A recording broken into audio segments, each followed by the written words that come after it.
¿Se nota la diapositiva?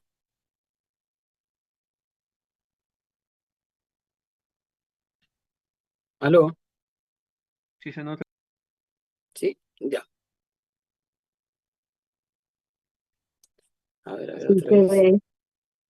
¿Y se vio el video o no? El video se vio, pero sin audio. Ah, sí, audio, ya. Bueno. Eh, la noticia habla sobre una niña de 10 años que se cae del tercer piso de su colegio, ¿no?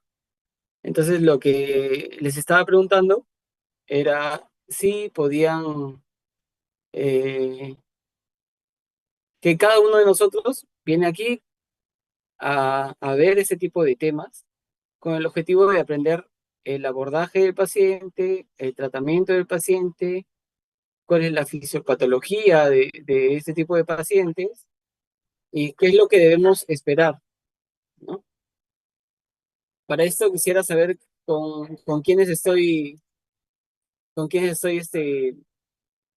hablando y también en qué unidad trabajo, ¿no? De repente son estudiantes de medicina, disculpen la voy.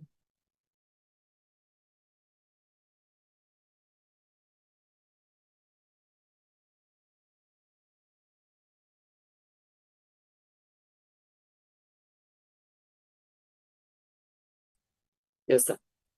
No sé, a ver si podría hablar con Ana Salazar, si está presente.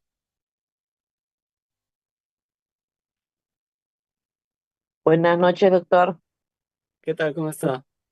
Ana Eh, Salazar, pediatra del Hospital Casimiro Ulloa. ¿Qué tal, doctora? ¿Cómo está? Buenas noches. Bien, mucho gusto. No sé si se pueden presentar para poder conversar sobre este tema.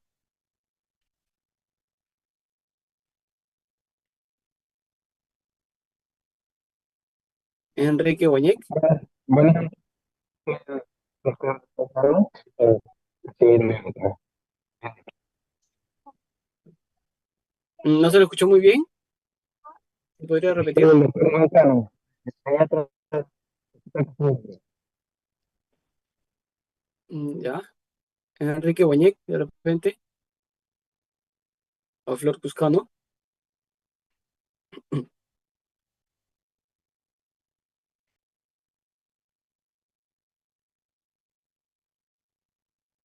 Licenciada Verónica, Mariluz Cuellar, Rubén Alberto Cano.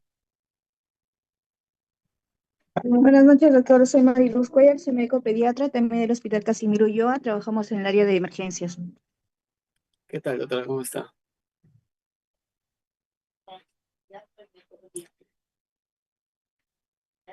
Bueno, qué bien que colegas estén presentes aquí.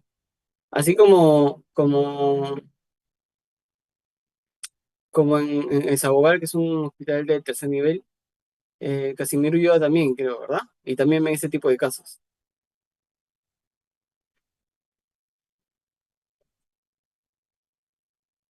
¿Es así? Efectivamente, doctor, sí, pero con la salvedad que el Casimiro Ulloa no tiene hospitalización pediátrica, ¿no? Entonces estabilizamos al paciente para su transferencia. Ok, listo. Entonces, doctores, vamos a repasar un poco del tema. Vamos a ver cuáles son eh, de repente llegamos un poquito más de nivel con respecto a la sedación del paciente, al traslado del paciente. Pero sobre todo, cuando tocamos el tema, queremos saber cuáles son las lesiones primarias y secundarias que se presentan en este tipo de pacientes. Les he venido a traer el tema de traumatismo encéfalo-craneano severo en, en pediatría y pacientes con trauma abdominal cerrado. ¿Sí?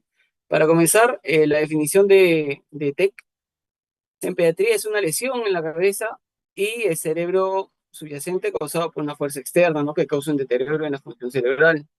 Este tipo de lesiones en- en cerebrales, ¿sí? Van a causar eh, dos momentos en el paciente pediátrico, ¿no? Unas lesiones primarias que son causadas o causan daño mecánico sufrido inmediatamente por el mismo golpe, ¿sí? Y también unas lesiones secundarias que son las alteraciones en curso y lesiones de hipoxia, ¿sí? De hipoxia en las células neuronales, ¿no? Que se presentan dentro de las próximas horas dado el evento, ¿no? Eh, la importancia de este tema es porque el TEC es un trauma frecuente en la edad pediátrica, ¿sí? Supone la primera causa de mortalidad en los niños de 1 a 14 años por la parte de cirugía pediátrica. Y bueno, los, los más propensos son los niños más pequeños, ¿no? Que los adolescentes. Las causas más comunes son las caídas, pero también vemos otro tipo de lesiones que pueden ser por colisiones de vehículos motorizados, ¿no? Que vienen desde caídas leves, como traumatismo encefalocraniano no grave, ¿no? Los mecanismos de producción dependen mucho de la edad y de su desarrollo también, ¿no? Por ejemplo, niños menor de 2 años son por caídas, pero también vemos por maltrato, ¿no? Entre 2 a 10 años, vemos que lo más frecuente son accidentes de circulación, bicicletas, caídas, ¿no? Y niños de 10 años son por deportes, accidentes vehiculares, ¿no? En niños de menor de 12 meses, siempre la mortalidad se duplica al resto de edades pediátricas, además de ser más frecuentes que el maltrato, ¿no? En este tipo de edad.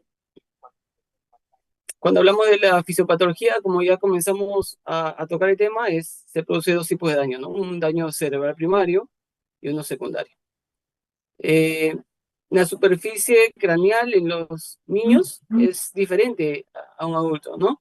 La superficie craneal es proporcionalmente mayor que el cuerpo. El plano óseo es más fino, más deformable, ¿no? La musculatura cervical también es relativamente débil y con mayor contenido de agua y menor de mielina, que favorece el daño axonal en este tipo de pacientes. El daño cerebral primario, de lo que hemos hablado, que es el daño que se sufre en una primera instancia, consiste de lesiones de la propia fuerza de aceleración, ¿no? Estas pueden causar inmediatamente, como vemos en la imagen, daños eh, en distintas zonas del cerebro. Por ejemplo, provocar hematomas subdurales o epidurales o intracerebrales, ¿no? ¿Cuál de estas tres podría ser la más grave, no? Uno podría preguntarse, cuando es un hematoma intracraneal. Entre estas tres, la más grave, eh, no sé si me podrían de repente contestar, una de estas tres, ¿cuál de estas tres lesiones es la más grave y por qué, no? ¿Un hematoma intracerebral, un hematoma epidural o un hematoma subdural?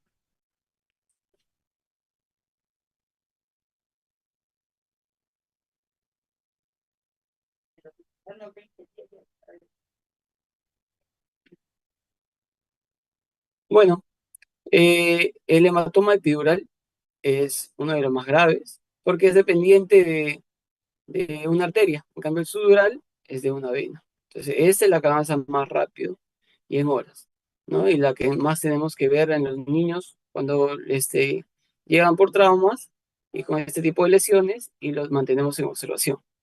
Sobre todo es la caída de Glasgow, ¿no? Y bueno, también tenemos que ver fracturas, ¿no? Las fracturas, crujidos en este tipo de pacientes, ¿sí? La lesión primaria ocurre en diferentes fases, ¿no? Sobre todo, ocurre durante el impacto, ¿no? Hay un impacto, hay disrupción de la membrana, hay disregulación de la gradiente sodio, potasio y calcio, ¿sí? Aumenta el calcio intracelular y en consecuencia aumenta el, bueno, el daño mitocondrial y también la muerte celular, ¿no? Entonces, todo este metabolismo oxidativo se altera lo que da como resultado la producción de lactato, de acidosis y de edema, que es parte del tratamiento que le vamos a ofrecer a nuestro paciente, ¿no? Por ejemplo, y eso me parece importante, por ejemplo, en el síndrome de Shaken Baby, eh, las características de estas lesiones son diferentes que solamente cuando se sacude al niño, que cuando llega en algún momento a golpearse sobre alguna superficie, ¿no? Por ejemplo, al agitar el cuello y la cabeza de un lactante sin golpearlo, equivale a una caída de 1,5 metros. Y si aparte de eso, el niño se golpea en la zona del occipucio, equivale a fuerzas generadas mucho más intensas, ¿no? Y se puede considerar como si se hubiese caído más de 1,5 metros, un lactante. O sea, casi 3 veces su tamaño, ¿no? Y un daño cerebral secundario son pues las producidas por la isquemia, ¿no? Por daño neuronal, por alteración del flujo, por afectación de la permeabilidad de la membrana celular. Y bueno, y se desarrolla en las siguientes horas, ¿no? Esta es la que puede ser reversible. Aquí es la donde podemos actuar nosotros como pediatras en manejo conjunto, ¿no? Con neurocirugía. Eh, estas lesiones secundarias dependen también mucho de el exceso de glutamato en esta cadena, en esta lesión secundaria. eh, Despierta, ¿no? Estos factores de coagulación y estas interleuquinas y produce en final o como consecuencia o como resultado una isquemia y una muerte cerebral. Esta también se da por un exceso de glutamato y otros aminoácidos excitadores, ¿no? Sobre todo, y acá quisiera resaltar la disfunción mitocondrial de la propia neurona. Esta es lo que puede causar en consecuencia la muerte neuronal, ¿no? Eventos en las lesiones secundarias puede ser, por ejemplo, que el paciente tenga fiebre o que tenga convulsiones, ¿no? Y eso es lo que debemos, dentro del tratamiento, ofrecer una protección, ¿no? Una neuroprotección.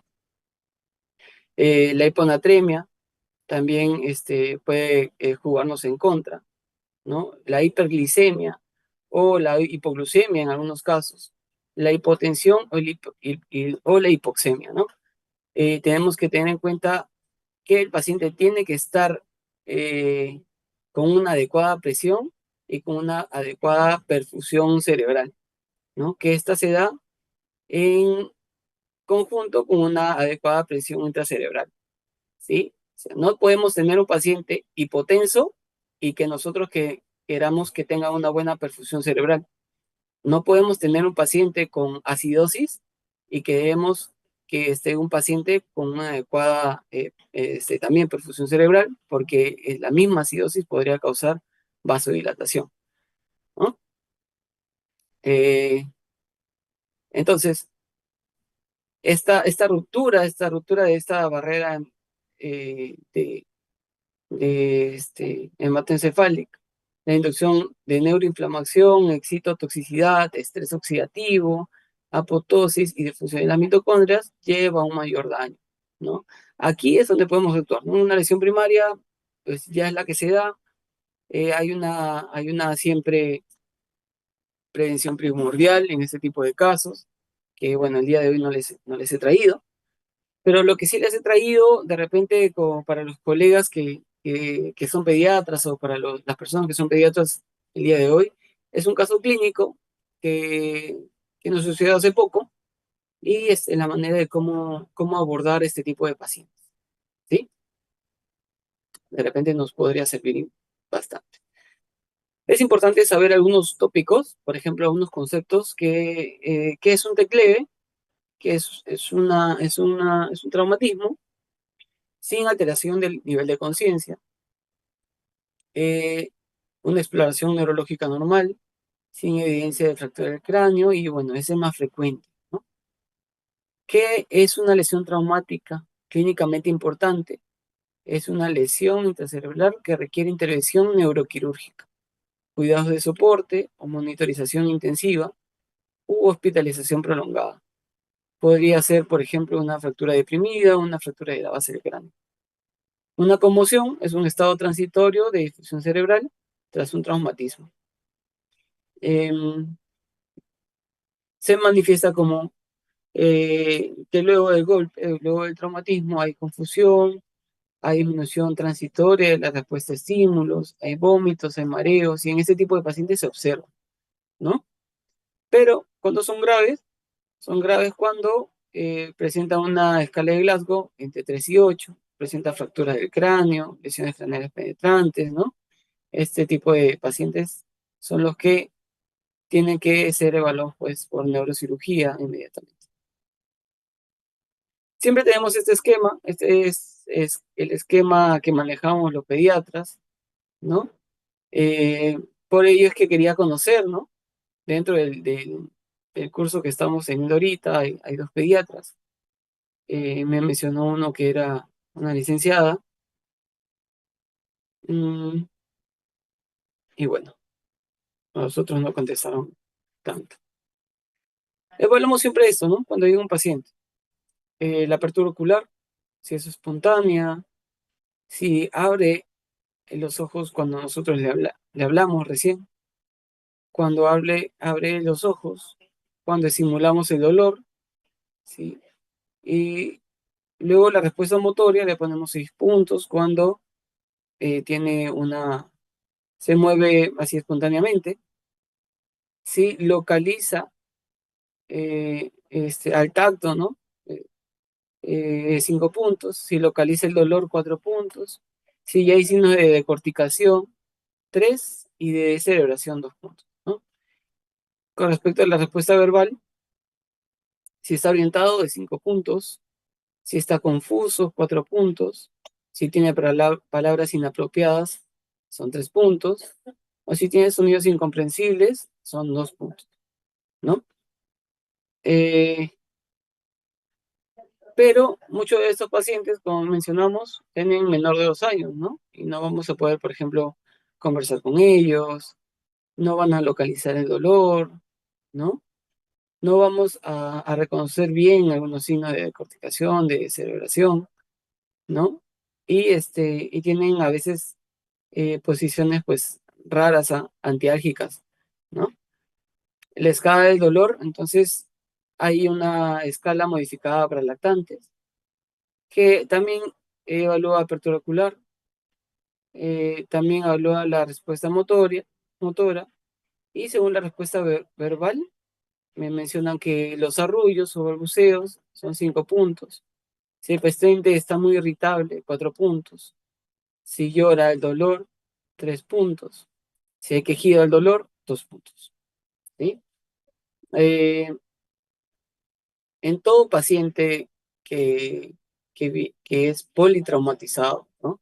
En todo TEC o todo paciente que es un TEC, siempre consideramos que puede ser politraumatizados, debemos de evaluar su escala de Glasgow, ¿no? Su nivel de presión arterial, su oxígeno, ¿no? Descartar consumo de sustancias si es un adolescente, observar el nivel de conciencia y pues preguntar siempre al paciente, ¿no?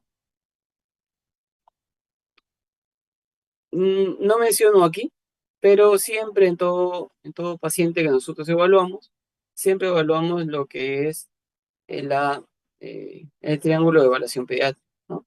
Y esto es muy importante y a mí me gusta cada vez que se toca cualquier tema de pediatría, comenzar por el triángulo de evaluación pediátrica.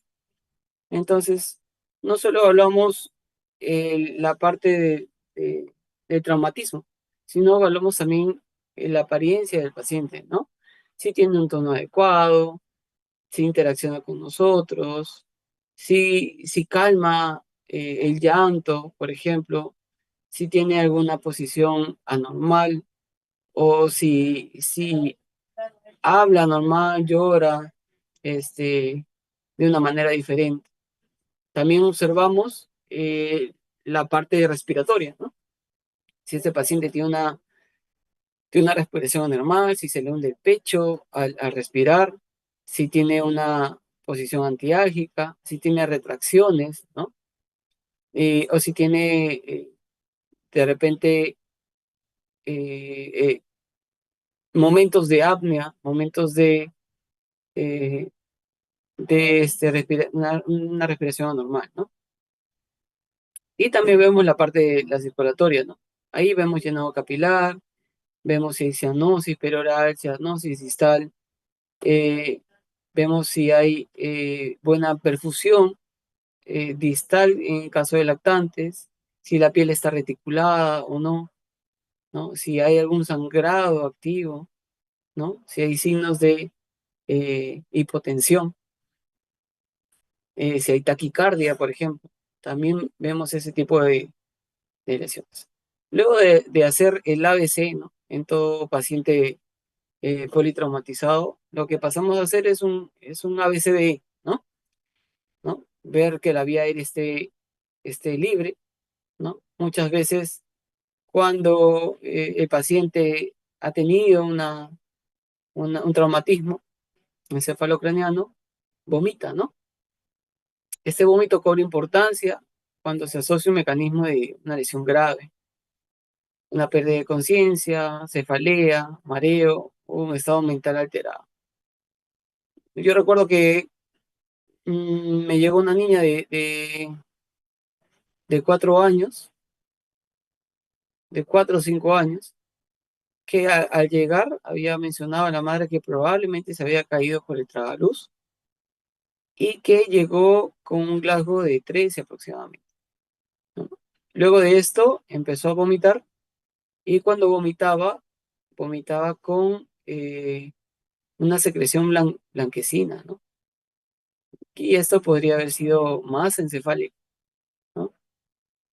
Y al final, pues también tenía una fractura de la base del cráneo y sí era, ¿no? Se comprobó que era una base encefálica. Entonces, importante, ¿no? Importante ver la vía aérea, eh, ver que el paciente ventile adecuadamente, que tenga una adecuada circulación, vigilar constantemente la escala de Glasgow y bueno, las otras, la E, que es de exposición, el alrededor del paciente, ¿no? Todo el confort que se le podría dar, todas las posibilidades de apoyo en este tipo de pacientes, ¿no? Muchos pacientes también vienen con pérdida de conciencia, ¿sí? Ocurre en 5% en niños menores de 2 años y hasta 13% en mayores de 2 años. Muchas veces es corto esta pérdida de conciencia y otro es más largo, ¿no? El hematoma del cuello cabelludo también es sugestivo de una lesión, ¿no? Muchos vienen con estas lesiones en la frente, en la cabeza, y bueno, y más de 3 centímetros de diámetro ya cobra importancia, ¿sí? La cefalea también es importante, ¿no? Muchas mamás vienen porque hace 2 días el niño se cayó, ¿no? Entonces, cobra bastante importancia si a pesar de esta cefalea, pues hay trastorno de la conciencia, persiste vomitando el paciente, ¿no? Y recién se le hacen los estudios necesarios. Muchos de los niños, luego de una caída, también convulsionan, ¿no? Eh, Llega a ser el 1% de los niños con TEC, indica alto riesgo de lesión o injuria cerebral, y bueno, es uno de los eventos que nosotros podemos eh, calmar, ¿no? Calmar, atenderlo o prevenir. Cuando ya hay fractura de cráneo, que ocurren aproximadamente en un 10% de los niños menores de 2 años, la mayoría de estas fracturas de cráneo en esta población son lineales, ¿no? Otros hallazgos incluyen, por ejemplo, un cráneo palpable, el crujido, salida de líquido o de masa encefálica o líquido cefalorraquídeo a través de las fosas nasales, un hematoma auricular posterior, que es el signo de Batle, un hemotímpano, ¿no? Eso tenemos que ver también. Y hematomas periorbitarios, ¿no? Ojo de mapache que nos dicen que hay fracturas de la base del cráneo. ¿Cuál es el manejo en este tipo de pacientes, ¿no? Eh, y hay bastantes tipos, esto lo traigo de la Sociedad Española de Pediatría. Y bueno, el manejo primero es, en todo paciente con un TEC severo, es pasarlo a una cama de trauma shock, ¿no? Para monitorizar frecuencia cardíaca, respiratoria, presiones, CO2, saturaciones, si tenemos lo necesario, ¿no? Si es que es posible, un electroencefalograma, un monitoreo continuo, tenerlo con el pulso oxímetro, monitoreo de la presión arterial, registro de la frecuencia respiratoria y en constante vigilar pupilas, ¿no? Vigilar en pupilas el tamaño, la simetría, la reactividad y sobre todo también si es que pensamos en algún daño cervical, podemos poner un collarín de Filadelfia. ¿Qué es lo que hacemos ante este tipo de pacientes? La Sociedad de Pediatría nos dice que hay riesgo. Por ejemplo, un riesgo alto cuando ya el paciente focaliza, cuando hay fractura palpable del cráneo, cuando hay una fontanela tensa, cuando ya el niño convulsiona, ya lo tomamos con riesgo alto. ¿Sí? Un riesgo intermedio depende de la edad, menor de 2 años, con un cefalohematoma, con pérdida de conocimiento más de 5 segundos, paciente vomitando, una actitud anormal a los padres, ¿no? Irritable el niño. Y mayor de 2 años, cuando ya hay pérdida de conocimiento, vómito, cefalea y otros mecanismos de riesgo. Y riesgo bajo, cuando su Glasgow está 15, cuando no hay signo de fractura, cuando no hay mecanismo de riesgo, cuando no hay focalidad neurológica o es asintomático el paciente. La valoración se da de esta manera, ¿no? El triángulo de evaluación pediátrica. Si está inestable el paciente, pasa a la unidad de shock trauma y se vigila todo este tipo de parámetros. Valoración en dolor, un acceso venoso, ¿no? Interconsulta, ¿no? Con cirugía pediátrica, interconsulta con neuropediatría también, interconsulta con neurocirugía, además, vigilar constantemente el Glasgow y también podríamos intubar cuando el Glasgow cae menor a 9. Entonces, ¿qué se hace primero ante este tipo de pacientes antes de pensar en intubar y todo eso? Es ofrecer oxígeno, ¿no? Ofrecer oxígeno al paciente. Si no respira, podríamos asistir, ¿no? Con un ambú hasta que aseguramos la vía aérea, ¿no? Hasta que sea intubado el paciente, ¿no? Si está estable el paciente y hay riesgo alto de una lesión intracerebral, entonces allí podríamos solicitar una tomografía, ¿sí? Y si no hay riesgo alto de lesión intracerebral y tiene niño menor de 2 años, se considera como un riesgo intermedio. Si hay riesgo alto, o si no hay riesgo alto, disculpen, de lesión intracerebral y tiene mayor de 2 años, entonces se considera como un riesgo intermedio, se observa, se considera tomografía si es que empeora la clínica, si está asociado a signos y síntomas, si tiene una edad menor de 3 meses, o si puede ser familiares, eh, si no, uno no confía, ¿no? En el familiar, ¿sí? Y de riesgo bajo, pues se puede dar alta con recomendaciones para manejo domiciliario. Cuando hablamos de la monitorización del paciente, eh, existe distintos tipos de monitorización. Además, antes de hablar de este tipo de monitoreo, que es un poco complejo, no solamente se intuba el pacientito cuando el Glasgow cae pues menor a 8, ¿no? También se podría intubar, ¿no? Se intuba el paciente cuando tiene un riesgo muy alto, el Glasgow está menor a 9. Si respira irregular o ya ustedes los ven con apnea marcada, ¿no? Si hay hipotensión arterial, ¿no? O sea, lo que tienen que sacar primero en este tipo de pacientes es la PAN, ¿no? Y si está por debajo del 5%, alrededor de 5, 10%, hay que considerar intubar al paciente porque se nos está chocando, ¿sí? Si hay hipoxemia marcada, ¿no? Si satura, por ejemplo, menor del 90%, de 80%, ahí también podríamos considerar intubar al paciente. Si hay una hipercapnia, ¿no? Si hay un PCO2 en el AGA, en donde nos mencione que el CO2 está por arriba de 50, es porque hay bastante injuria, ¿no? De repente cerebral y está que compromete centros respiratorios. Entonces, ahí también hay que intubar al paciente. Si el paciente ya nos llega con movimientos de decorticación o de descerebración, eh, o si el paciente convulsiona persistentemente a pesar del tratamiento que se le da, también deberíamos intubar, ¿no? Si hay una lesión tributaria de una cirugía inmediata, también, ¿no? Por ejemplo, pérdida de masa encefálica, como ya hemos mencionado.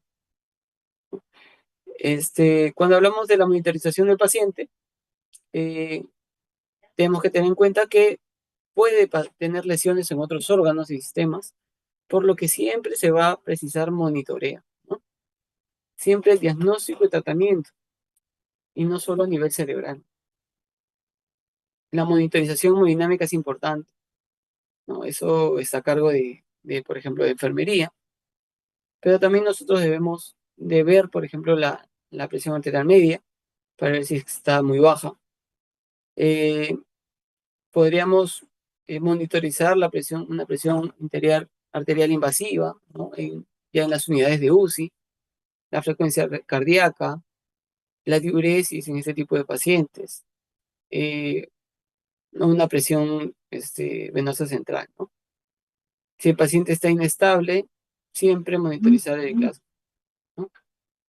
La monitorización respiratoria, la saturación, la capnografía, si es un paciente de la UCI. Un ratito, estoy con la cámara. Ma, estoy con la cámara un ratito. Sí, disculpe. Ya, había pasado. A ver, la monitorización respiratoria es importante. Los estudios son analíticos. Se le toma al paciente hemograma, coagulación, pruebas cruzadas, gasometría bioquímica, glucosa, creatinina, transaminasas, amilasa y lipasa. Se hay sospecha de lesión cardíaca, troponinas, ¿no? La neuroimagen, ¿en qué pacientes se debe tomar? ¿No? Durante el tratamiento inicial de una TEC grave, tanto los adultos como los niños deben someterse a una tomografía. Se requieren también imágenes adicionales, por ejemplo, radiografía para evaluar fracturas costales, ecografías, PAS, por ejemplo, o de repente imágenes de la columna cervical, ¿no? No se recomienda repetir de forma rutinaria, ¿no? Si no existe deterioro neurológico o aumento de la presión intracerebral, ¿no? Y ya que la finalidad de la tomografía es valorar si precisa intervención neuroquirúrgica o no. Y ese problema lo tenemos constante, ¿no? Muchas veces el manejo de un niño con una lesión intraparenquimal o intracerebral es expectante, ¿no? Pero sí vemos que hay un aumento de la presión arterial, hay depresión respiratoria, hay signos de shock en el paciente. Entonces es porque eh, se piensa que estas lesiones están más elevadas, ¿no? O hay un mayor sangrado dentro del cerebro. Disculpe.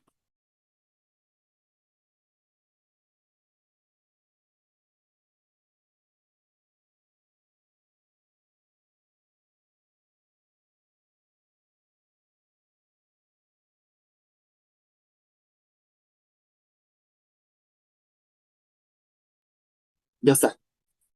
Se apagaba el celular. Bueno, aparte de ello, hay una clasificación de TEC grave según la tomografía, ¿no? Una lesión difusa, ¿sí? Es cuando hay ausencia de patología craneal. Una lesión difusa tipo 2 es cuando hay las cisternas presentes, la línea media está central, ¿no? O desviada menor de 5 milímetros.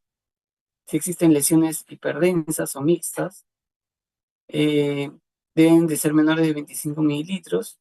Pueden existir cuerpos extraños o fragmentos óseos. La lesión difusa 3, swelling, las cisternas están comprimidas o ausentes.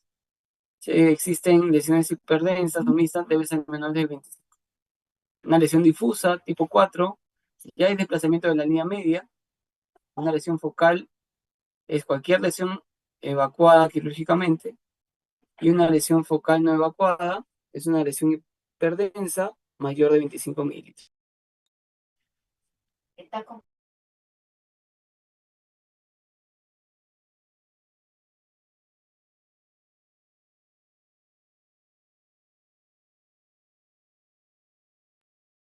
Acá lo que podemos evaluar, por ejemplo, es que hay edema, ¿no? Eh, Aquí en esta imagen podemos ver hiperemia, obliteraciones cisternas.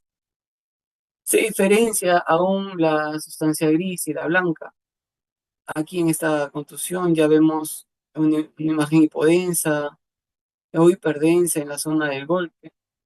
Inicialmente poco visible, salvo foco hemorrágico, efecto de masa o zonas hipodensas. Un infarto, acá podemos ver isquemia en este tipo de pacientes. Lesiones axonales difusas, eso se ve mejor con resonancia magnética. Y bueno, acá ya podemos observar hemorragia, ¿no? Parenquimatosa, que puede ser epidural, puede ser subdural, subaracnoidea o intraventricular, ¿no? Cuando hablamos de la presión intracraneal eh, y queremos manejar la presión, debemos, como indicación, elevar la cabeza a 30 grados. Los movimientos que se le hacen al paciente deben ser mínimos, ¿no? El cuello debe estar en una posición neutra, ¿no? Se sugiere que la PIC se mantenga debajo de 20 milímetros de mercurio, ¿no? Pero el monitoreo de la PIC, bueno, en un primer lugar, para disminuir esta presión, aparte de la elevación de la cabeza, eh, es la analgesia, ¿no? Que el paciente no se mueva para nada. Y también el manejo del dolor. ¿Cómo lo manejamos? Manejamos con fenitoína, no, con fentanilo, ¿sí? La sedación debe ser continua, ¿no? En infusión continua.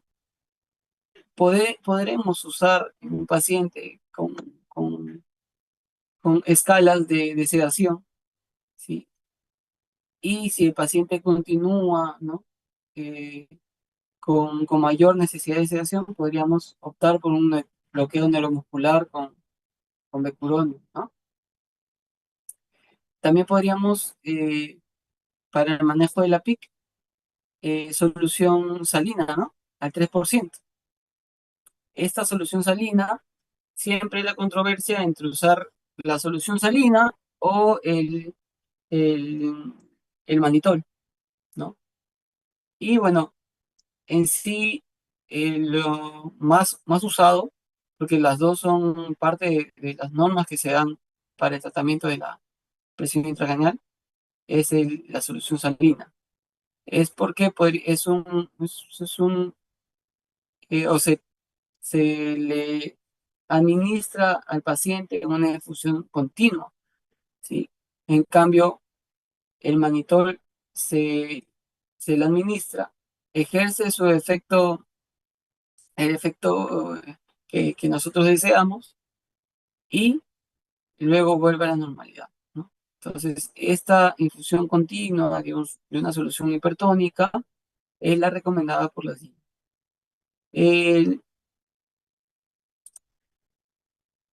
El monitoreo de la presión intracraneal es a través de un monitoreo, ¿no? Sobre todo lo que en neurocirugía conocen como el neuromonitoreo multimodal, ¿no? Y esta presión se coloca un dispositivo intracraneal que nos traduce y nos mide la presión, que máximo debería ser hasta 20, ¿sí? Entonces, si está en 15, si está en 10, si está en 18, eh, nos mantenemos tranquilos, ¿sí? Pero si ya llega a 19, 20, 25, algo es que tenemos que estar haciendo mal o el paciente está empeorando su situación, ¿no?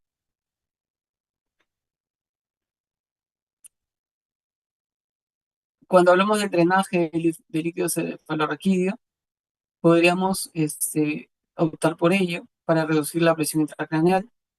Se prefiere el drenaje continuo de líquido cefalorraquídeo al drenaje intermitente, ¿no? En algunos casos, por ejemplo, en pacientes con hidrocefalia, lo que se hace es drenajes intermitentes, ¿no? Hasta que el paciente empieza a convulsionar otra vez y se le drena, ¿no? Y ya calma las convulsiones. Otra vez se llena este líquido, que es más o menos en 24 48 horas, y se drena otra vez a través de la fontanela. Es por eso que menciona que el drenaje continuo es mucho más efectivo. Las guías sugieren que debe hacerse el drenaje cuando el paciente o cuando la escala de Glasgow sea inferior a 6 durante las primeras 12 horas. Hay otras maneras de cómo disminuir la presión intracraneal, ¿no? Por ejemplo, inducir al paciente con un coma barbitúrico, también con una cranectomía descompresiva, o también lo que ya está poco o en vías de desuso, la hipotermia del paciente, ¿no? Mantenerlo a 32 a 36 grados de temperatura, ¿sí? Cuando hablamos de fluidos, hablamos de solución salina isotónica, que se puede mantener para usar la euvolemia. Y cuando hablamos de administrar el hipertónico, lo que queremos es llevar a un sodio sérico por encima de 160, ¿no? Menciona que los niveles de sodio sérico por encima este, de 165, 170, debe evitarse porque podría complicar más. Pero 160 es el objetivo. La osmolaridad sérica mayor de 320 puede provocar efectos secundarios neurológicos y renales, ¿sí? Entonces, no solamente se puede usar el 3%, también se puede usar al 6%, al 5%, al 6,5%, al 7%, ¿sí? Entonces, eh, el manejo de fluidos ya lo vamos a ver un poco más adelante. La presión arterial menciona que se desconoce la presión arterial necesaria para mantener una perfusión cerebral mínima que permita satisfacer las necesidades metabólicas en niños con traumatismo, ¿no? Pero la presión sistólica sí tiene que estar por arriba del presente 5, ¿no? Ya que se cree que una presión arterial sistólica más alta podría mejorar los resultados. ¿Por qué se cree esto? Porque la presión de perfusión cerebral debería estar entre 40 y 60 milímetros de mercurio, ¿no? De acuerdo al tipo también de pacientes, ¿no? De acuerdo al tipo de paciente. La presión cerebral, la presión de perfusión cerebral es una fórmula que se da, que es la presión media del paciente menos la presión intracraneal. Esta debe ser entre 40 y 60, ¿sí? Entonces, si tenemos un paciente con presiones muy bajas, entonces esta perfusión cerebral debe, saldría más baja en esta ecuación, ¿no? Y si la presión intracerebral está muy alta y la presión media es normal, o normal es en un percentil 30, 20 por allí, y la presión intracraneal está alta, entonces esta saldría muy baja. Y lo que nosotros queremos es que esté entre 40 y 60. La perfusión cerebral es muy importante en ese tipo de casos. En los neonatos es 25, en los lactantes 40 y en los niños de 50 a 70. Pero se maneja entre 40 y 60 esta perfusión cerebral. La intubación endotraqueal es también un tema importante porque mencionamos que un PCO2 por arriba de 50 o por arriba de 45 va a provocar vasodilatación en el paciente, ¿sí? Y no queremos mantener una vasodilatación en un paciente con una hemorragia intracraneal. Y por otro lado, si la PCO2 está muy baja, puede producir una acidosis y una vasoconstricción. No es lo que nosotros queremos cuando hablamos de una presión intracraneal, ¿sí? Entonces, en niños con un trauma mayor, la intubación es importante, ¿no? Eh, la intubación, ya vimos en qué casos se intuba el paciente, ¿sí? Así que ya no lo vamos a tomar.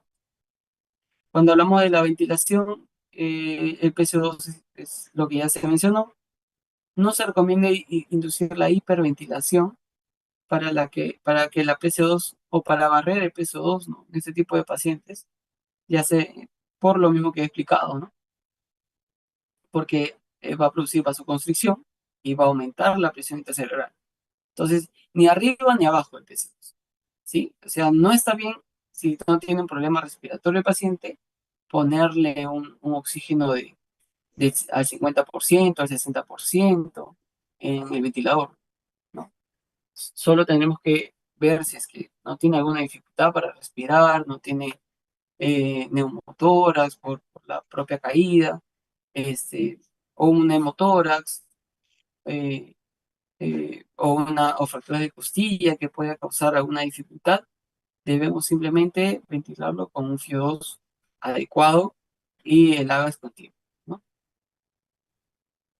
Si sería necesario la hiperventilación para tratar la hemorragia refractaria, se sugiere que se use la neuromonitorización, de la que he estado hablando, el neuromonitoreo, y ya sería un dispositivo intracraneal, ¿no? Estos dispositivos pueden ubicarse, según el neurocirujano, según la experiencia del neurocirujano, puede ubicarse en la zona intraventricular, intraparenquimal, subdural, subaracnoide o epidural. Eh, lo que también se debería observar, y justo pasando este tema de medicamentos anticonvulsivos, es continuamente un electroencefalograma, ¿no? Y en el electroencefalograma lo que vemos es las ondas, algunas ondas patológicas que se pueden observar en un tipo de paciente. Las ondas son de tres tipos: la P1, la P2 y la P3, y van en ese orden. La P1 es la más aumentada, la P2 y la P3 es la que cae. Si esta está invertida, entonces nos sugiere que hay una PIC elevada y este paciente, aunque no lo veamos, está convulsionando, ¿no? Y es lo que tenemos que colocarle, ¿no? ¿Qué es lo que usamos? En las convulsiones se pueden clasificar como precoces, se ocurren en los primeros 7 días, y tardías si la aparición es posterior, ¿no? Como una lesión secundaria, un daño secundario. Las precoces son un 20%, aparecen en las primeras 24 horas y en los niños menores de 2 años. Se asocian con TEC más graves, alteraciones de la tomografía craneal y con peor pronóstico neurológico. Y las tardías son las más frecuentes en los que tienen fracturas óseas craneales con hundimiento y en los menores de 1 año. Las convulsiones sí deben de tratarse inmediatamente porque inducen a un mayor daño cerebral como también el paciente requiere mayor esfuerzo metabólico para su oxígeno, para mejorar su oxigenación, para mejorar la PIC, para mejorar alguna hipoxia cerebral, entonces puede producir mayor liberación de neurotransmisores y de daño cerebral. Entonces, no nos conviene que nuestro paciente esté convulsionando, ¿no? El tratamiento anticonvulsivo profiláctico durante los primeros 7 días se recomienda es la fenitoína, ¿no? Eh, Tal cual nos dice el libro, una dosis de carga, eh, que nosotros le decimos epaminización, y luego una dosis de mantenimiento, que es de 5 a 7 miligramos por día, cada 12 horas, ¿no? También podría usarse el levetiracetam. Mencionan en las guías el levetiracetam endovenoso, no lo mencionan vía oral, es por eso que se lo he puesto aquí. Y mencionan pues que no es superior a la fenitoína. Levetiracetam, endovenoso debe ser en otro tipo de países, y lo que se usa comúnmente es la fenitoína. Y recordando que eh, el tiopental es también una opción para disminuir la presión intracraneal, ¿no?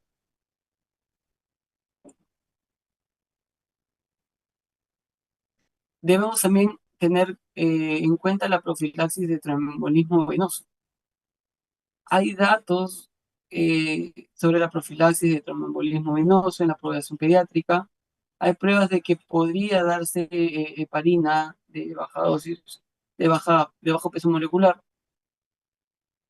para prevenir el tromboembolismo venoso, ¿no? Acá les traigo el estudio. El manejo de coagulopatías en este tipo de pacientes, ¿no? Ver que, el- que tenga un NR menor a 1.2, manejar las plaquetas si es necesario, si el TP está elevado, ahí se pasaría el plasma fresco. Eh, Hay coagulopatías relacionadas con traumatismo, por ejemplo, menor de 150, fibrinógeno menor a 180. En pacientes pediátricos con TEC se asoció con peores resultados neurológicos, ¿no? Así que hay que monitorizarlo y estar atentos a ello. Y pedirlo y solicitarlo sobre todo ante un paciente con, con un traumatismo cefalocraneal. El manejo de la glucosa también es importante. Debemos mantenerla entre 140 y 180. No nos conviene que el paciente haga hipolicemias ni hiperglicemias, recordando también que el alimento, ¿no? Entre comillas, del cerebro es la glucosa. Eh,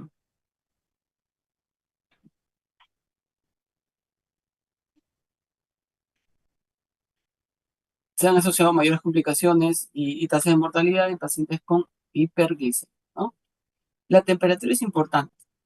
No nos conviene que este tipo de pacientes tengan fiebre.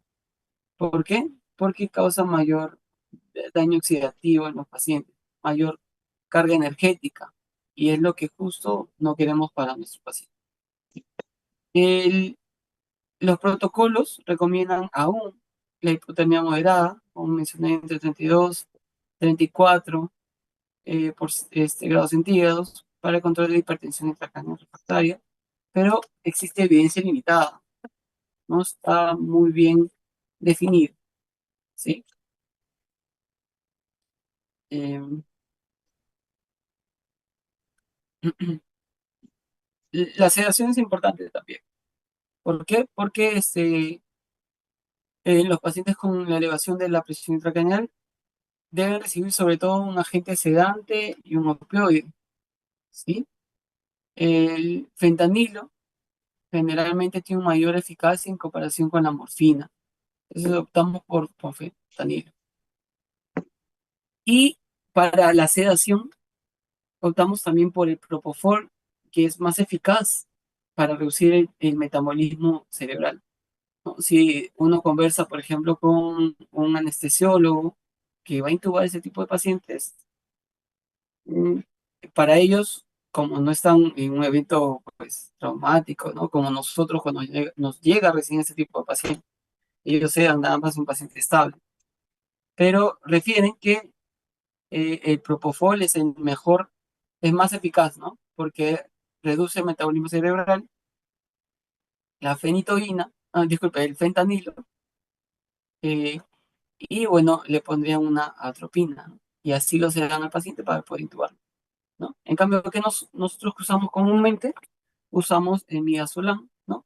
Usamos la ketamina y bueno, recién el fentanilo eh, lo usamos en la infusión, ¿no? Pero podríamos tener también como opción el becuronio, ¿no? ¿A cuánto lo usan? Depende del- de la experticia del médico pediatra que va a intubar. Eh, en mi experiencia, el, el midazolam lo pongo para una secuencia de intubación a 0,2, la ketamina a 1 por kilo, el fentanilo a 3 por kilo, el becuronio a 0,1 por kilo y el propofol depende, ¿no? Se suele usar poco el propofol, solemos tener poco el propofol a la mano, pero es una opción para poder eh, eh, eh, brindar al paciente, ¿no? Porque es la opcional para reducir el metabolismo cerebral y la presión intracraneal. En sí es el agente sedante preferido en este tipo de casos. Sin embargo, no mejora la mortalidad. ¿Sí? La FDA no recomienda su uso prolongado, 2, 3 días nada más. Los barbitúricos no se recomiendan para la prevención de la hipertensión intracraneal. Se recomienda el etomidato para la sedación, ya que puede reducir la PIC y mejorar la perfusión eh, sanguínea. Disculpen. Si no se dispone de etomidato, se ha propuesto la ketamina como alternativa, que sí podemos usarlo. El midazolam puede hipotensar al paciente, ¿no? Así que hay que estar atentos, hay que darles hay que monitorizar la PAN en ese tipo de pacientes, porque si cae demasiado en el momento de la intubación podría hacernos paro, ¿no? Otros agentes que se pueden usar es la succinilcolina, que tiene mayor seguridad que el becuronio. Nosotros en la emergencia tenemos becuronio solamente. Eh, Se recomienda evitar el uso de midazolam o fentanilo durante las crisis de presión intracraneal por el riesgo de hipoperfusión cerebral, ¿no? Como ya mencionamos, la presión, la perfusión cerebral depende mucho de la PAN y de la PIC. La nutrición se recomienda iniciar el soporte nutricional dentro de las 72 horas. No se sugiere utilizar dieta inmunomoduladora. Los corticoides están eh, usados bastante en adultos como en niños. No, dentro de la fisiopatología no es algo que nos ayudaría en ese caso, por lo que no se recomienda el uso de corticoides. Lo que queremos es disminuir el edema y para eso están las soluciones hipertónicas o el mannitol. Este, entonces no se recomienda como método para reducir la PIC, ¿no?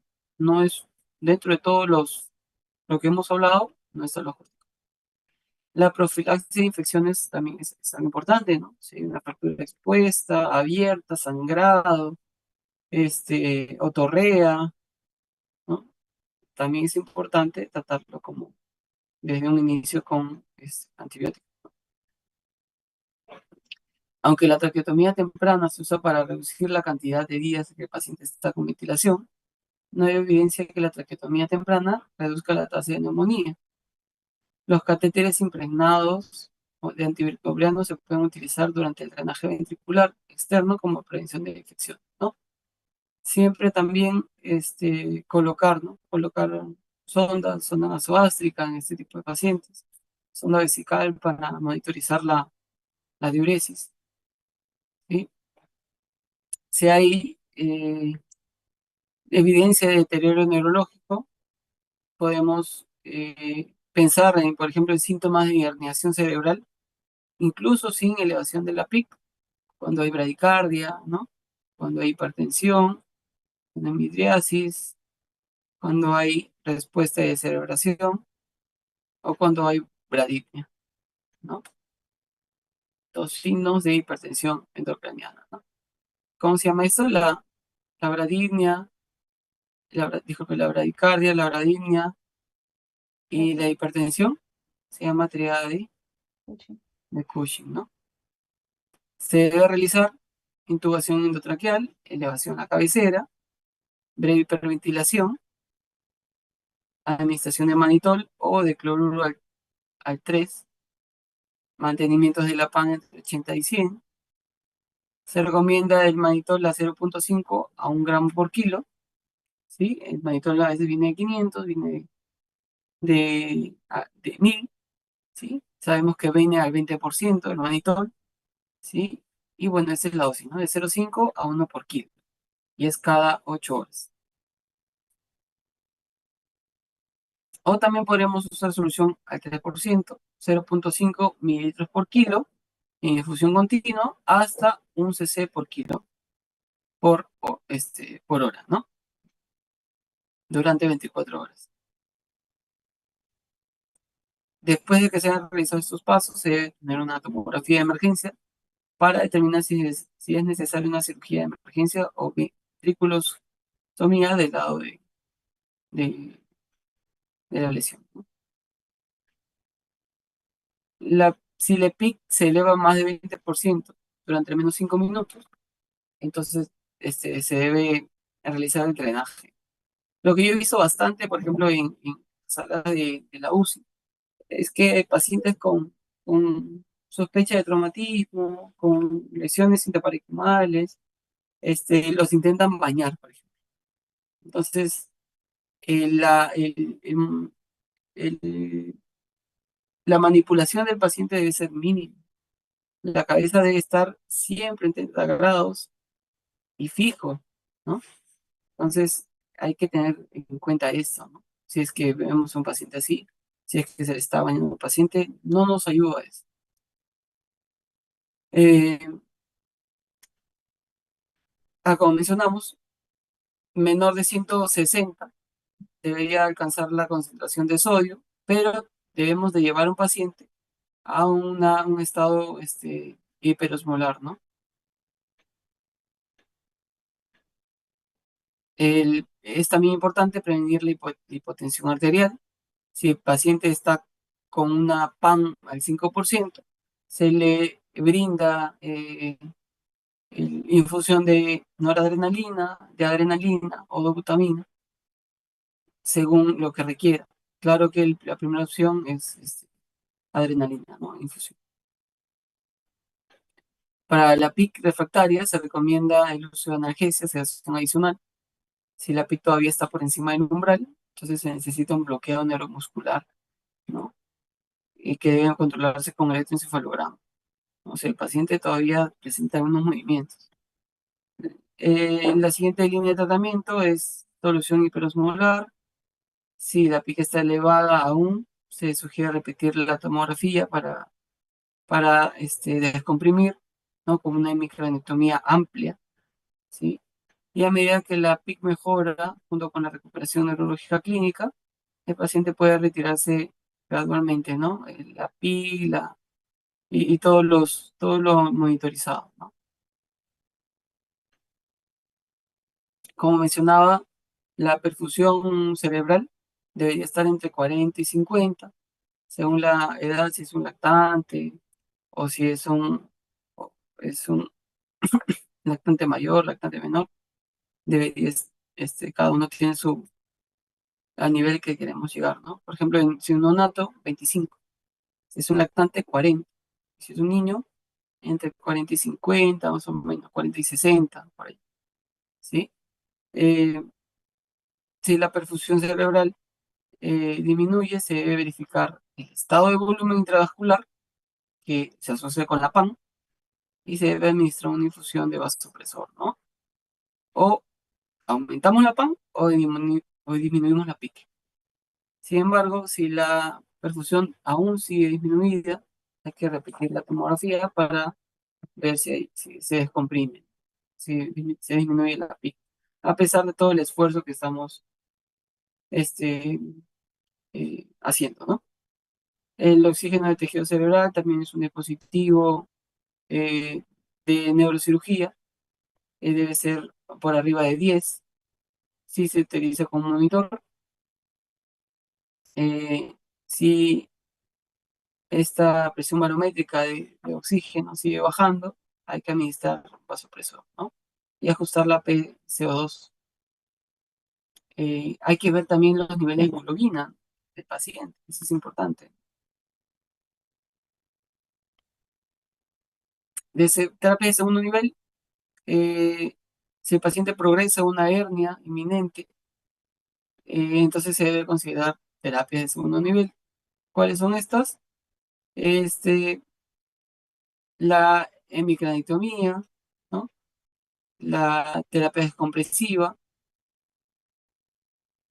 también es adecuado administrar solución hipertónica de rescates, evitar concentraciones de sodios altas, eh, considerar el coma barbitúrico, ¿sí?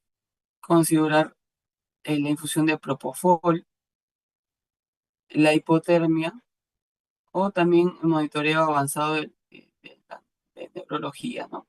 Como por ejemplo una PIC, una presión barométrica, un, una monitorización del, del CO2 por un capnógrafo, por ejemplo, ¿no? Y este es todo el manejo que es el 2022, eh, en donde nos mencionan paso a paso lo que debemos de seguir, ¿no? Un pacientito con una, con un monitor de presión insertado, ¿no? Si está menor a 20, mencionan pasar o administrar solución salina, ¿no? Si ya está más de 20, de repente incrementar analgesia. Si sigue arriba de 20, administrar un bloqueo neuromuscular. O sea, a pesar de estar arriba de 20, administrar nuevamente solución salina. O sea, a pesar de estar a 20, repetir la tomografía. ¿Sí? Entonces, también si hay una nueva expansión de volumen, ya el manejo no es observar al paciente. Si ya hay aumento de volumen, ya es una anatomía descompresiva, una derivación, ¿no? Externa, si es posible. Pero si sigue la imagen igual, el monitoreo debe ser mucho más avanzado, ¿no? Tratar con terapia hiperosmolar, ver la hiperventilación, moderar la hipotermia, ¿no? Y nuevamente, si se dan cuenta, nuevamente todos estos ejercicios, ¿no? Que se hacen. Acá consideran en algunos casos, por ejemplo, la intubación, la terapia antifibrinolítica, la profilaxis venosa de tromboembolismo, el manejo de las glucosas, la normotermia, ¿sí? Y la recuperación y el resultado siempre, pues, de estos pacientes son a largo plazo, ¿no? Eh, Basados en un estudio retrospectivo, los niños menores de 2 años que tenían este tipo de lesiones, pues, tenían más probabilidad de experimentar vómitos y epilepsia postraumática como el síntoma más común. Para los niños mayores de 2 años, los principales síntomas fueron confusión y desorientación. Y a pesar de esto, se encontró que en general los niños mejoraron en su capacidad funcional después de las sesiones continuas de rehabilitación. En general, la rehabilitación física es útil en los niños que sufrieron una lesión cerebral traumática para recuperar la funcionalidad de la espalda, ¿no? Y hasta acá hablamos de del manejo de un traumatismo, ¿no?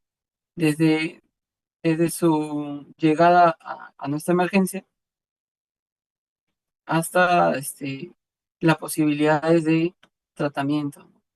Recordemos que cuando está sedado el paciente debemos proporcionarle una este, escalas, ¿no?, de sedación para ver que no se, que esté bien sedado el paciente, si no lo podemos optar por el bloqueo neuromuscular. Eh, la nutrición también este, podría,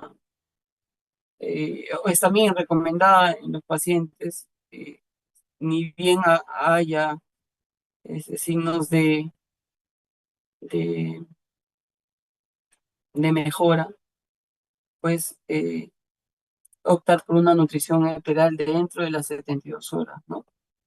¿Sí? Sobre todo evitando el hipoglicemia, el, nada más. Es, este de aquí es un caso que les traigo de un paciente que se ha visto hace poco, ¿no? Y lo que me gustaría es que de repente participen, ¿sí? Les traigo desde que llegó a la emergencia este paciente hasta que eh, pasa a la unidad de cuidados intensivos, ¿no? De repente es lo que, con lo que podamos, lo que con nosotros como pediatras queremos que suceda, ¿no?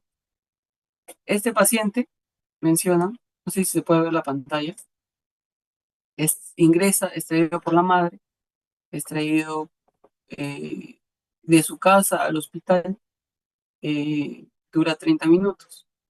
Madre refiere que sufrió caída de tercer a primer piso, caída libre. Refiere pérdida de conciencia inmediata con recuperación momentánea. Eh, él lo ve en una primera instancia cirugía. Menciona que en la cabeza hay deformación craneana, con cefalohematoma, región parietal, temporal y occipital, y menciona que hay un crujido. En la cara hay desviación del tabique nasal, con epistasis activa, y menciona que hay un glajo de 9 a 10 con pupilas raquídeas, ¿sí? Entonces pasa trauma shock, manejo de la vía aérea, ¿no?, oxígeno, y tenía recuperación momentánea de la conciencia con un glajo 9 de 10, así lo catalogo. Manejo de la vía aérea, solicitarte. Ya está. ¿Cómo manejarían a este pacientito?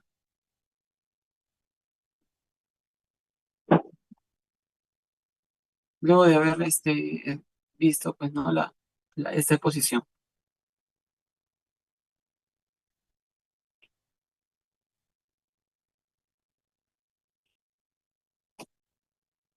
¿Qué es lo que harían primero?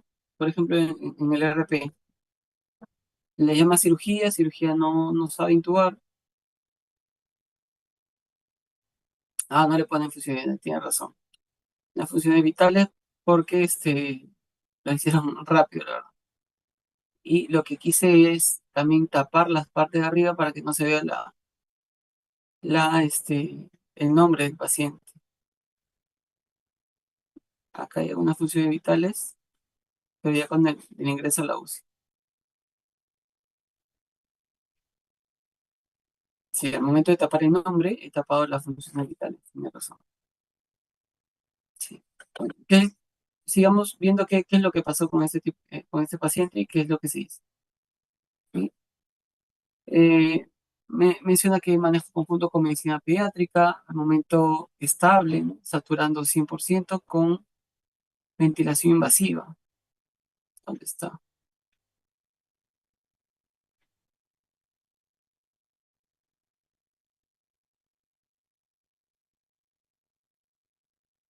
Debería, ¿no? No, ese es cuando ya llega al hospital. No lo he visto. Cuando está con la cintura. A ver, A ver, un momento, acá lo tengo. Justo le tomé foto a esto para la exposición.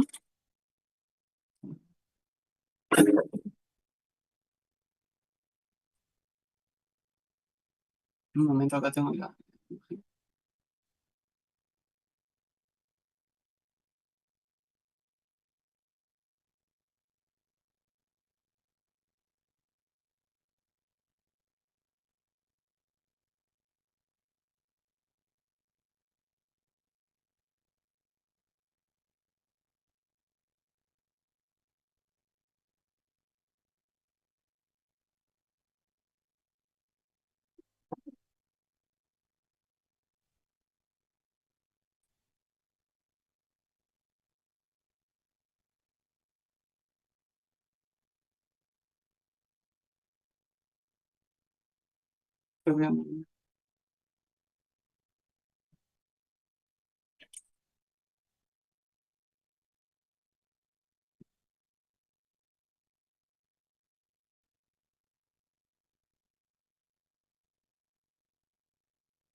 Ya está,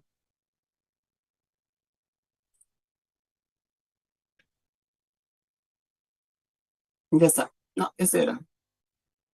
Ya menciona llenado capilar, cabeza con deformación craneana, eh, pasa bien ambos campos pulmonares, no hay tórax eh, batiente, menciona acá, abdomen no distendido, pupilas midriáticas, poco reactivas, realiza sonidos incomprensibles a la estimulación dolorosa y menciona un Glasgow de 8 de 15. Este Glasgow 8 de 15 y se procede a secuencia rápida, ¿no? Midazolam 1.6, el paciente pesa 16 kilos. ¿A cuánto le pusieron midazolam? ¿No? Dijimos 0.2, ¿no? 2, 3 más o menos. Le pusieron a 0.1. Fentanilo, más o menos 16 microgramos, 2 bolos. El- Se coloca laringoscopio donde se evidencia sangrado en la parte posterior de orofaringe, se aspira, se procede a intubar con tubo endotraqueal 4.5, un CAF y se fija en 13 centímetros, ¿no? Se traslada paciente a TAC, se coloca otro bolo de midazolam y fentanilo, se evidencia fractura craneal bitemporal con desplazamiento óseo, no aparente desplazamiento de línea media, se evidencia disminución hasta obstrucción de ventrículo, ¿no? Entonces, plan inicial en el hospital que era nivel 2, mencionaron pues que se pasa un bolo de solución hipertónica como neuroprotección y bueno, a referirse al hospital donde está, al Sabogal, ¿no? El- Le colocan NPO, sudextrosa, ¿no? Ranitidina, ¿no? Dexametasona, lo que habíamos hablado, un bolo de cloruro de sodio al 3%, ¿no? Mencionamos que era mejor en infusión, el diazepam PRN y sus infusiones, ¿no? Que es el fentanilo y el midazolam, ¿no? Que están un poco bajas, ¿no? Uno más o menos el fentanilo lo pone a 2.2 y el mida lo pone a 4. Manejo del ventilador mecánico con un pico de 21, PP en 5, frecuencia respiratoria 25, tiempo expiratorio 1 a 3 y FIO de 21, ¿no? Y eso me parece bien, ¿no? Porque el paciente no tenía ningún problema respiratorio. La cabecera 30 grados, monitorización cardiorrespiratoria, neurológica, movilización mínima, ¿no? Hemoglucotest y luego cada 8 horas y referir a la paciente, ¿no? Entonces menciona que está en manejo conjunto con medicina pediátrica. En la siguiente, en esta siguiente diapositiva, ya llega al hospital, pasa a shock trauma, ¿no? Y bueno, aparte de midazolam, que ya le sube los parámetros, se le agrega ketamina, ¿no? Se le agrega ketamina, lo que ya habíamos mencionado. Como él tenía las presiones bajas, se le agrega noradrenalina y además becuronio, ¿no? ¿Recuerdan con lo que habíamos hablado? ¿No? Su bloqueo neuromuscular, la noradrenalina para mantener las PAN, la ketamina como una buena opción. El MIDA no la ponen como una buena opción, pero sin embargo hay que sopesar, ¿no? Hay que poner en la balanza pros y contras. El paquete globular hay que pasarlo lento, ¿no? Porque también a veces cuando pasamos rápido hay unas consecuencias, el volumen aumenta demasiado rápido, hay problemas como reacciones edematosas, como el trali o como el taco, eh, cuando se pasa muy rápido el paquete globular, ya nos ha pasado. Y tenía un TP prolongado, por lo que se le pasa plasma fresco congelado, la fenitoína como neuroprotección y la ceftriaxona como parte del tratamiento antibiótico por el tipo de fractura. El carbometo, la promelosa, ¿ven? Acá, por ejemplo, le falta lo que era la posición, ¿no? A 30 grados, ¿sí? El movimiento mínimo que se le debe poner al paciente también se le debe colocar allí en el CRP, ¿no? ¿Qué más podríamos colocarle? La infusión del hipersodio, aquí está, ¿no? O sea, aparte del cloruro que se le está colocando, se le ha colocado un hipersodio a 1 cc por kilo por hora, ¿no? Entonces ahí podríamos manejar bien la, la presión intracraneal. Eh, es evaluado por neurocirugía, menciona que el paciente es un paciente politraumatizado severo, le sacan nuevamente una tomografía, se evidencia múltiples contusiones hemorrágicas, frontal derecha, temporal izquierda, ¿no? Eh, hematoma laminar a nivel de seno sagital, neumoencéfalo, ¿no? Y fractura frontoparietal derecha que cruza línea y media. ¿Qué es lo que sugiere? Eh, que no es tributario de cirugía de emergencia, que sigamos con tratamiento de edema, una TEN cerebral control y se explica el estado crítico del paciente. Eh, acuden a evaluar al paciente, le hacen una nueva tomografía donde ya ven que en el tórax hay un neumotórax amilar a predominio derecho asociado a neumomediastino. En el abdomen no impresiona lesión de víscera. Eh, Dentro de sus laboratorios el- este, se observa que es RH negativo, los leucocitos están en 25.000, la glucosa está alta, ¿no? No es lo que queremos. Por eso es que ya no se le puso dextrosa, se le puso cloruro, ¿sí? Se le sugiere ponerse una folia, examen de orina, sobre todo para ver si hay trauma renal, intercursión de traumato, cirugía de tórax y manejo conjunto con pediatría, con neurocirugía, ¿no? En un momento llegan, ¿no? A mencionar esto aquí, lo que hemos hablado en la exposición, cloruro de sodio como rescate, el manitol cada 6 horas, ¿sí? El cloruro de sodio al 7.5, mencionan acá cómo prepararlo, y que lo pasen a 16 cc por hora para llegar a un sodio objetivo de 160-65. No mencionaban que mayor de 160 es dañino, ¿no? Pero hay que sopesar porque estaba con una tremor paciente. Están sus electrolitos. 141. Ya, nos conviene tenerlo más alto, ¿no? El gluconato de calcio este, para la hipocalemia y también para como estabilizador de membrana.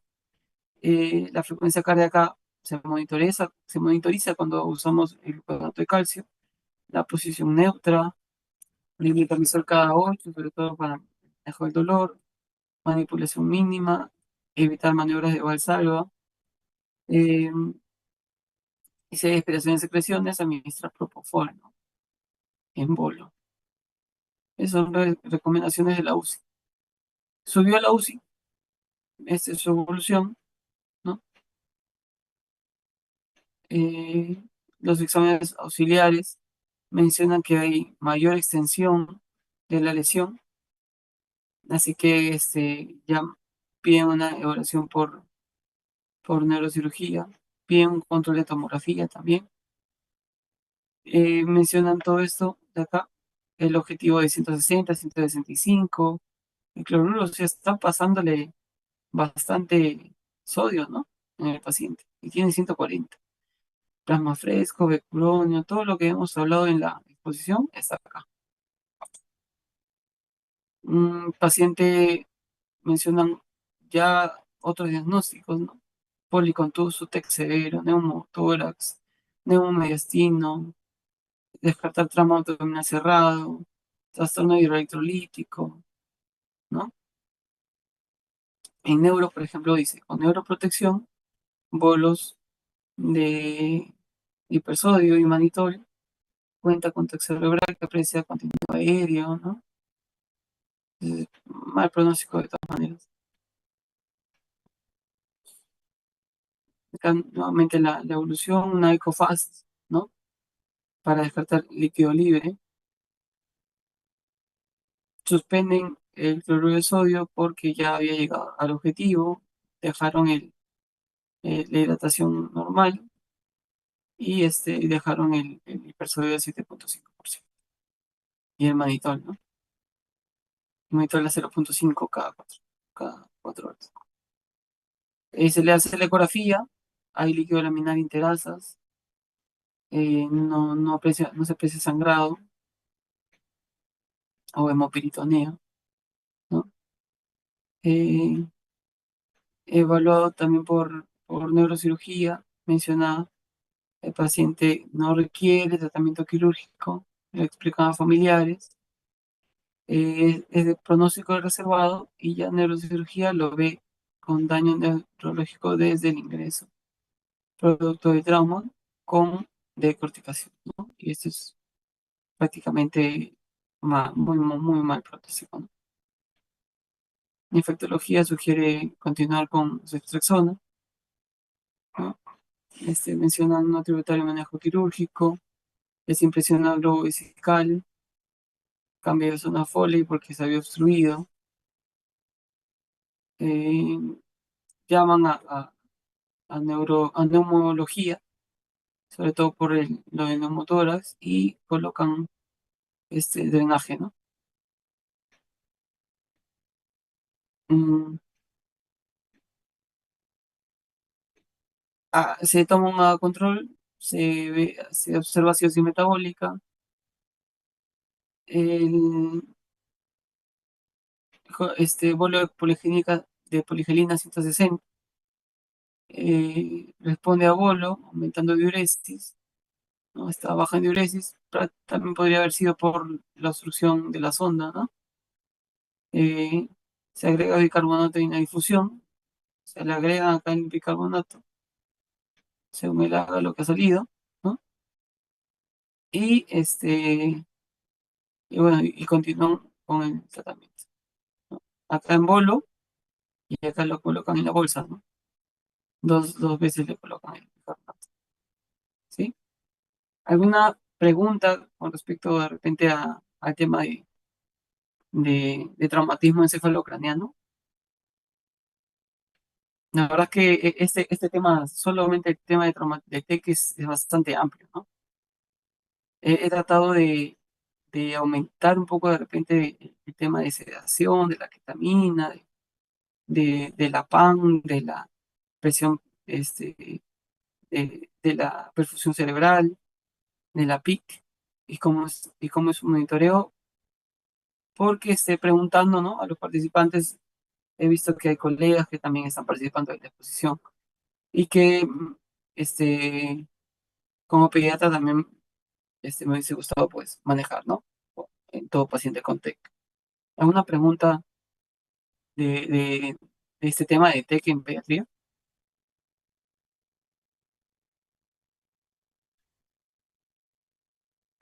Esta es una pregunta. Ah, ya. La dosis de solución hipertónica 5%. Como mencionaba, esta podemos usar las soluciones al 3%, al 5%, al 6,5%, como han usado aquí, y la infusión va a ser lo mismo. Lo que queremos es llegar a un objetivo y los controles tienen que ser seriados. O sea, se puede usar, pero que no pase el sodio mayor a 160. Yo le hubiese puesto 160. La UCI aquí les han puesto 165, ¿sí? Pero como ya hemos visto en la exposición, no mayor a 160 y el paciente tiene que estar en un estado hiperosmolar.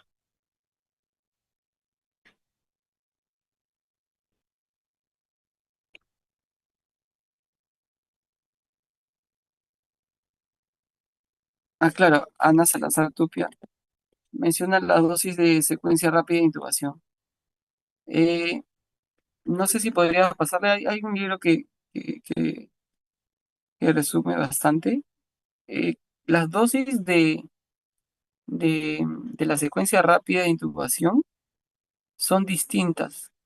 ¿Por qué? Porque cuando nosotros aprendemos secuencia rápida y también infusión de la sedación del paciente, y si cada uno de nosotros, estamos dos el día de hoy, le pregunta a un médico cómo lo usa, la dosis va a ser diferente.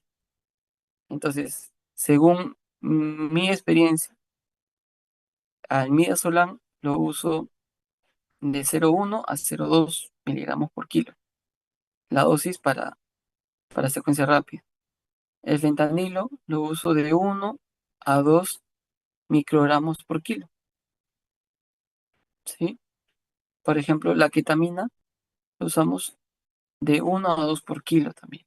Y yo, por ejemplo, para sedar al paciente, uso solo midazolam y ketamina.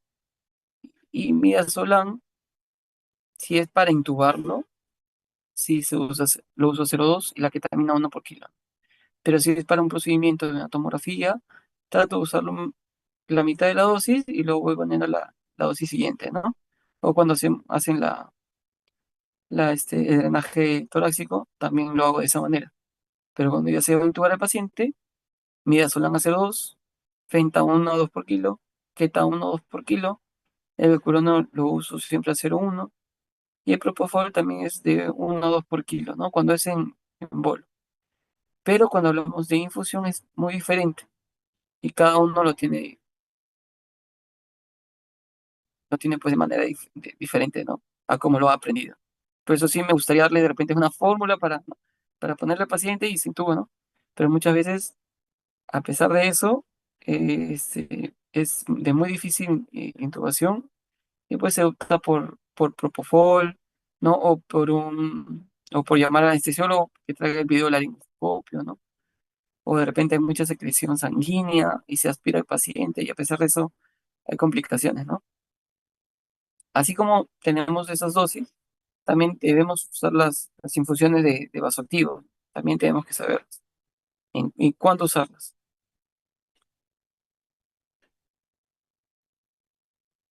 No, espero que haya podido responder la pregunta Ana Salazar, pero como te explico, si cada médico le preguntas esto, cada médico te va a decir su propia experiencia, ¿no? ¿Qué más? En el caso que nos presentó, ¿no hubiera sido mejor hacer una cranectomía descompresiva? Porque tuvieron que manejar hipertónica más manitol, que podría asumirse que no había control de mano. Exacto, sí. Sí, es una opción, es la mejor, la verdad. Pero tienen que ver también que en todos los hospitales de tercer nivel tampoco no se hace una craniotomía descompresiva. Entonces hay que optar por otras cosas, ¿no? Por ejemplo, derivaciones, seriados o continuos, extracciones de, de líquido cefalorraquídeo o dejar un dren externo eh, un drenaje, ¿no? Un drenaje vascular externo, ¿no? Em, claro, ya no se controlaba más. Es justo la guía lo que habíamos mencionado, y qué bien que gracias más bien por estar atenta, que a pesar de esto, si se saca una tomografía y está peor, porque han mencionado que está peor, se hace la anatomía descompresiva. Sin embargo, el paciente ya está decorticando. Hay que sopesar también eso. ¿Cuánto lo podríamos ayudar? Mencioné ya el ingreso, el paciente ya tenía neumotórax y contusión torácica. Lo que se debe es definir si es atención o no y resolverlo. Lo refirieron y recién nos enteramos que no era atención. Ujú.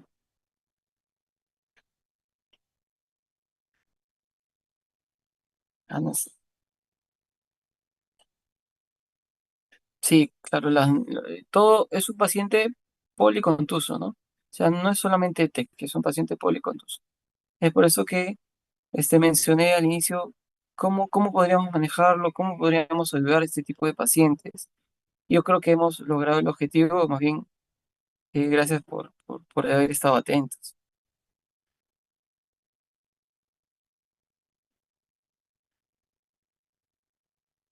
El tema es bastante amplio. El tema, la verdad es que no queda aquí. Lo que hemos hablado hoy es de un TEC grave, pero también tiene su arte manejar TEC leve, TEC moderado, cuándo pasa la observación, cuándo, ¿no? Cuándo este, mandarlo a su casa, qué signos de alarma debo decirle a la mamá o al papá, ¿no? Y muchas veces ocurren. O sea, se golpea, pierde conocimiento segundos, se toma una rayos X y pues a su casa, ¿no? Y luego viene con trastornos sensorios, convulsiones, así. Y es todo un arte, como digo. Más esto es manejado por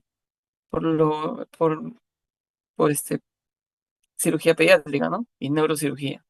Nosotros como pediatras debemos saber sobre todo, uno, el manejo interno, ¿no? El manejo interno del paciente, el, el medio interno, disculpen, medio interno, el edema, la posición que debe estar el paciente, la neuroprotección, el, el- la ventilación del paciente, el monitoreo de los agas, el monitoreo de las glucosas, el monitoreo de los electrolitos, el monitoreo por ejemplo, de la hemoglobina, ¿no? La diuresis, los signos de shock. Eso es lo que maneja el pediatra, porque todo lo demás, la parte quirúrgica y la parte donde resuelve, es netamente de cirugía pediátrica y de neurocirugía, ¿no?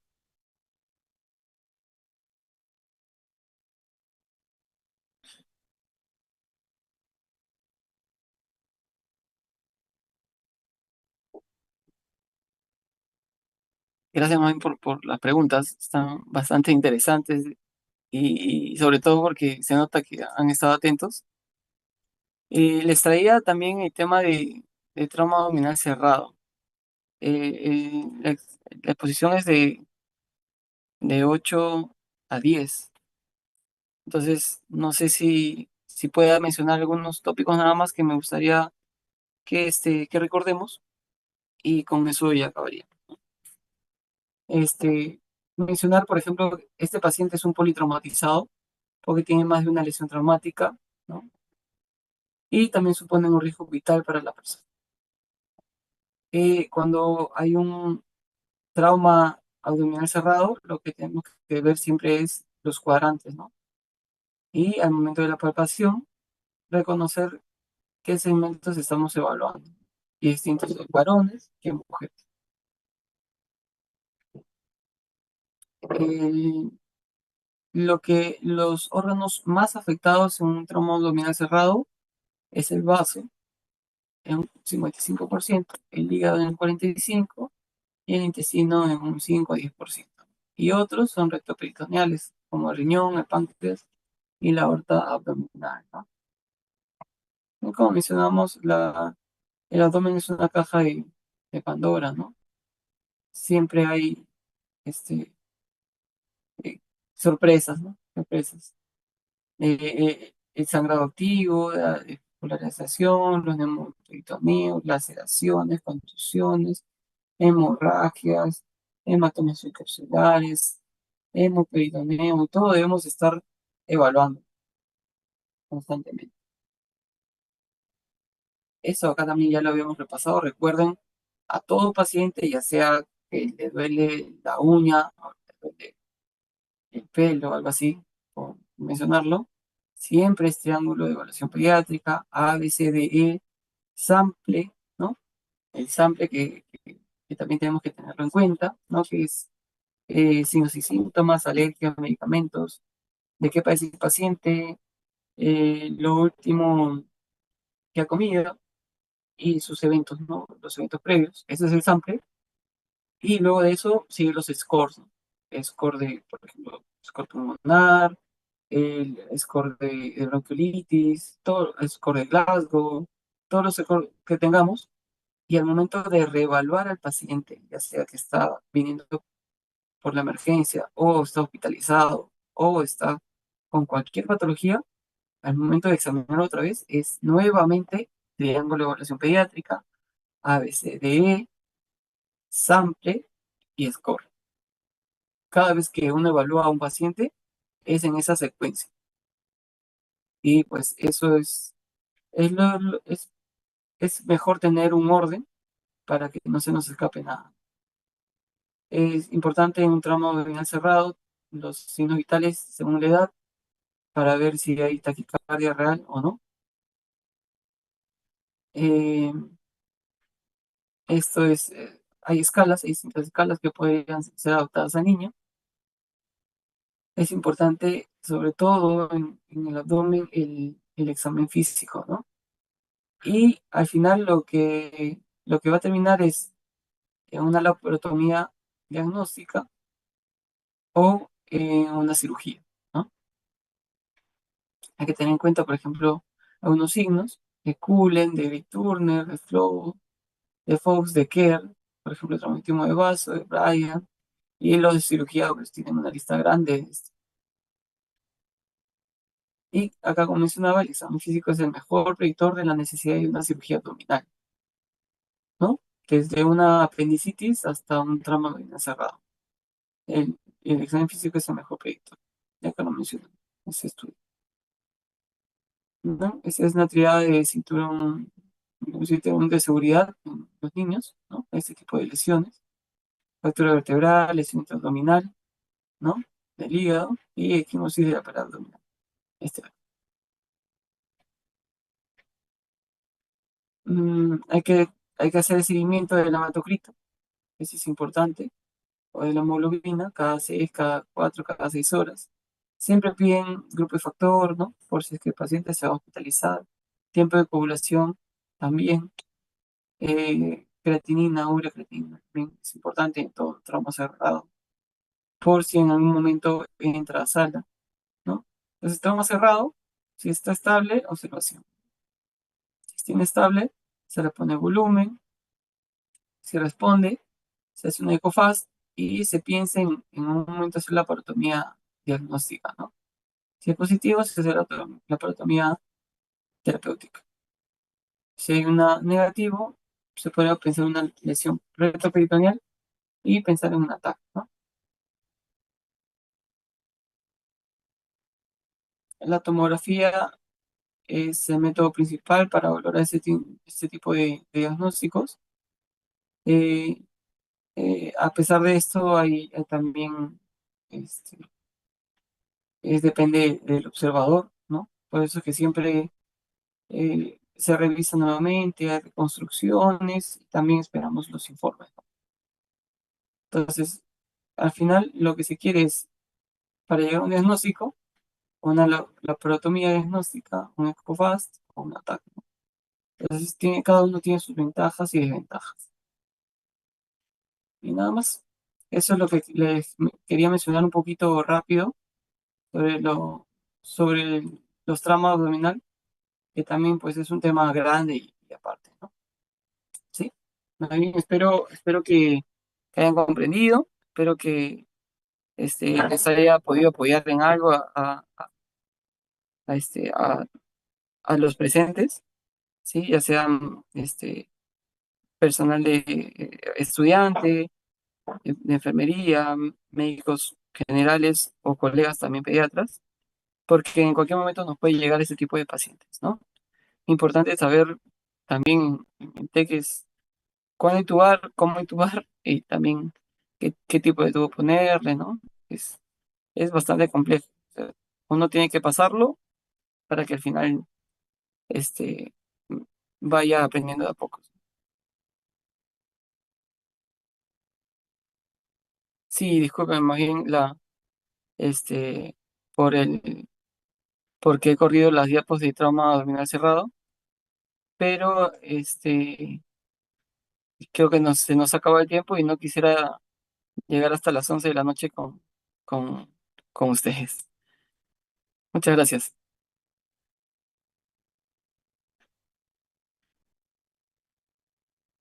Por interno les puedo compartir las diapositivas. Sin embargo, el caso no voy a poder compartirles porque este es un caso actual todavía.